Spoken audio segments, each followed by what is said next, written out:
Hello friend नमस्कार। तो आज मुझे भिडियो रे आपण मानक बतावाके जाऊे कि आपनकर जेन नवा अपडेट माने जेन आसी ओडिशा सरकार तरफ तो से बाबद में आपन को भितर बतावाके जाऊे। तो आज का जेनटा कि मिशन शक्ति रु जेन माने भी लोन नौछन जाना भी करूछन तो जेते टका भी से लोन नौछन से जेते लोन नहींछन से जेतकी सुध होचे से सुध के तार माने गवर्नमेंट छाड़वाके जाऊछन। तो सेटा होचे आज गोटे अपडेट। और सेकंड अपडेट हला आपन जेते भी मिशन शक्ति रे जेते भी आपन लोन नहीं कि जाना हितबा आपन जेन भी तार मीटिंग करवाले आपन को जगह भी नहीं मिलुथुवा तो आपन काना करबे कि इथर जेनटा कि गोटे गवर्नमेंट जेनटा सुविधा देइछन कि मिशन शक्ति ना रे गोटे क्वार्टर गोटे हेबा जेनटा कि सब ब्लॉक मान को हेबा।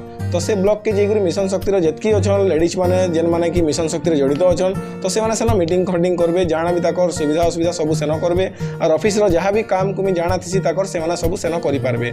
तो आज रो सेकंड अपडेट एटा हला। तो एटा जेन हमर जेन सरकार गवर्नमेंट जेनटा भी करिछन ओडिशा सरकार तो बहुत बढ़िया जिनिसटा आज करिछन तो मिशन शक्ति मानकर लगी। तो ये वीडियोटा आपण मानकु देखला पर सब जिनिस आपण जानि पारथिबे। तो आज अपडेट बाबद रे तो आज वीडियो बस एते एका। तो आपण मानकु जदि वीडियो भल लागुचे ताहले वीडियो के लाइक करूँ शेयर करूँ और कमेंट करूँ और जदि आपण माने पारुछन वाला वीडियो के शेयर करूँ कि समस्त देखि पारबे और जानि पारबे ये अपडेट बाबद रे जे केनता काना होचे केनता तार माने गवर्नमेंट हमको काना सुविधा दोछि काना दोछि।